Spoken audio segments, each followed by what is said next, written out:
تو امین نے کہا کہ آسیبی کوفتے کیا گاؤں میں ہی رہتی ہیں؟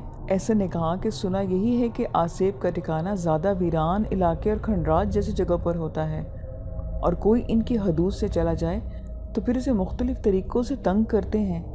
میں نے کہا کہ یہ انسانوں کو تنگ کیوں کرتے ہیں؟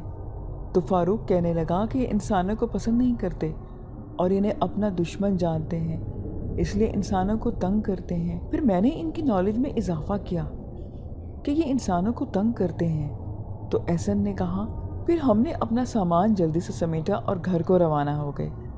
گھر جاتے ہوئے ہمارے راستے میں ایک پرانا قبرستان پڑتا تھا، اور جب ہم قبرستان کے نزدیک پہنچے تو شام ڈھل چکی تھی اور رات کی تاریکی ہر چیز کو اپنے حصار میں لے رہی تھی۔ ہم کبھی رات میں قبرستان نہیں آئے تھے، اس لیے ہمیں قبرستان آنے پر خوف سا محسوس ہو رہا تھا۔ نہ چاہتے ہوئے بھی ہم گھر جانے کو راستے سے گزرنا تھا۔ ہم نے ایک دوسرے کو دیکھا اور پھر ڈرتے ڈرتے قبرستان میں قدم رکھ دیے۔ چند قدم ہی آگے بڑھے تھے کہ ہم پر جو خوف کی لہر طاری تھی، خیر ہم نے اپنے قدم تیز تیز بڑھانے لگے کہ اچانک امین کا ایک پیر کچی قبر پر پڑا اور وہ دھڑام سے قبر کے اندر گر گیا۔ قبر میں گرتے ہی امین کی چیخ نکل گئی۔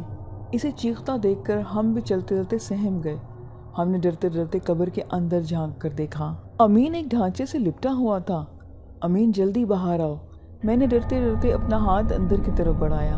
امین نے پلٹ کر میری طرف دیکھا اور جلدی سے میرے بڑے ہوئے ہاتھ کو تھام لیا اور قبر سے باہر آ گیا۔ قبرستان کے ختم ہونے کے بعد احسن کو ایک مذاق سوچا اور وہ بولا کہ امین جس ڈھانچے سے تم لپٹے ہوئے تھے، کیا وہ تمہارا کوئی بچھڑا دوست تھا؟ تو امین نے اس کی بات کا جواب دینے کے بجائے اسے گھورا۔ اندھیرے میں اس کی آنکھیں ایسی ہو رہی تھیں جیسے سرخ انگارہ ہو۔ احسن اس کے چہرے کو دیکھ کر حیرت زدہ ہو گیا اور اس کی دوبارہ ہمت نہ ہوئی کہ امین کو کچھ بولے۔ ہم نے خاموشی سے باقی کا سفر کاٹا اور اپنے اپنے گھر آ گئے۔ پھر دوسرے دن جب دوبارہ دوپہر کو ہم امین کے ساتھ کھیلنے گئے تو دیکھا کہ اس کی امی گھر کے دروازے پر بیٹھی تھی اور ان کے چہرے سے لگ رہا تھا کہ وہ بہت پریشان تھی۔ کیا بات ہے، آپ بہت پریشان لگ رہی ہیں؟ میں نے ان کے سلام کر کے پوچھا کہ کیا بتاؤں بیٹا، میں رات سے بہت پریشان ہوں۔ ایسی کیا بات پریشانی کی ہے؟ ایسا نے ان سے پوچھا تو وہ بولی کہ رات کو جب امین آیا تو اسے بھوک لگ رہی تھی اور وہ یہی بات پکار رہا تھا۔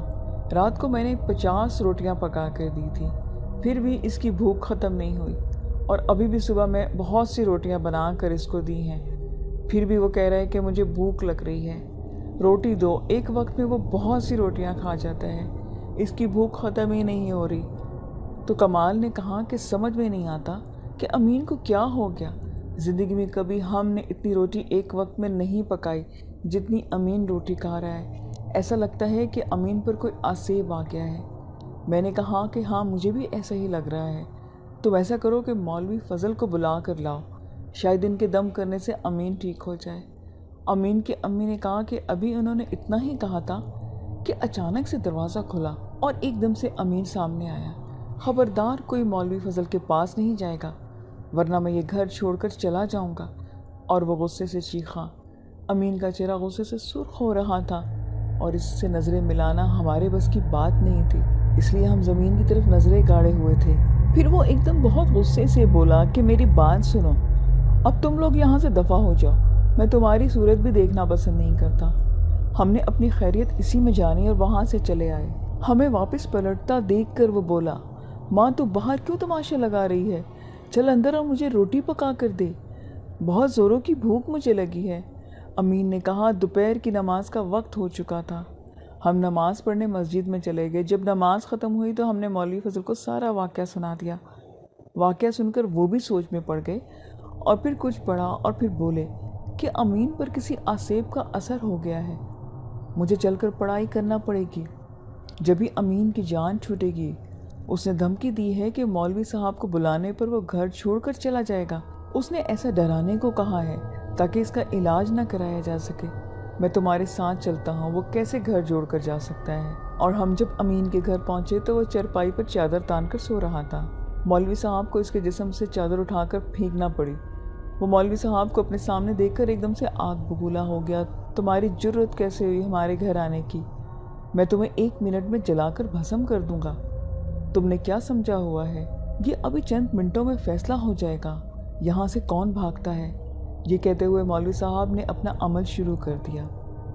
امین کچھ دیر غصے کی حالت میں رہا، پھر اس کا غصہ ٹھنڈا پڑنے لگا اور وہ فوراً سے مولوی صاحب کے پاؤں پڑ گیا۔ خدا کے لیے عمل مت پڑے ورنہ میں جل کر خاک ہو جاؤں گا۔ مولوی فضل بولے کہ تم اس بچے کو کیوں تنگ کر رہے ہو؟ وہ مجھے پہلے اس نے تنگ کیا تھا، اس نے انتقاماً میں ایسے کر رہا ہوں۔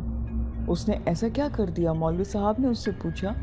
میں قبرستان میں سکون سے سو رہا تھا، اس نے میری قبر کے اوپر کے حصے کو توڑا اور خود اندر گھس کر میرے ڈھانچے سے لپٹ گیا۔ مجھے اس کی یہ حرکت اچھی نہیں لگی اور میں نے اس کو مزہ چکھانے کو ایسا کیا۔ اس نے بتایا اس کا پیچھا چھوڑے گا یا نہیں؟ مولوی صاحب نے ان سے پوچھا۔ چھوڑ دوں گا مگر میری ایک شرط ہے۔ تو وہ کیا ہے؟ امین نے جو کیا ہے آئندہ وہ ایسا نہیں کرے گا اور میری قبر کے اوپر کے حصے کو دوبارہ سے اسی حالت میں لے کر آئے تاکہ کسی اور شخص کو میرے ڈھانچے پر نظر نہ پڑے۔ مولوی صاحب نے کہا کہ ٹھیک ہے، میں تم سے وعدہ کرتا ہوں کہ تمہاری شرط پر پورا عمل ہوگا۔ پھر میں واپس جا رہا ہوں، مجھ سے جو وعدہ کیا ہے اس پر فوری عمل ہونا چاہیے۔ اس کے بعد امین تھوڑی ہی دیر میں اپنی اصلی حالت میں واپس آ گیا اور حیرت سے سب کو دیکھنے لگا کہ سب یہاں پر کیوں جمع ہو، اور مولوی صاحب امین نے کہنا چاہا تم پر آسیب آ گیا تھا تو مولوی صاحب نے اسے بھگایا ورنہ تمہاری امی روٹیاں بنا بنا کر پوری ہو جاتی۔ وہ بولا کہ میں نے کچھ بھی نہیں کیا، میرے پاؤں رکھنے سے قبر کا اوپر کا حصہ پھٹ گیا تھا اور میں قبر کے اندر گر گیا۔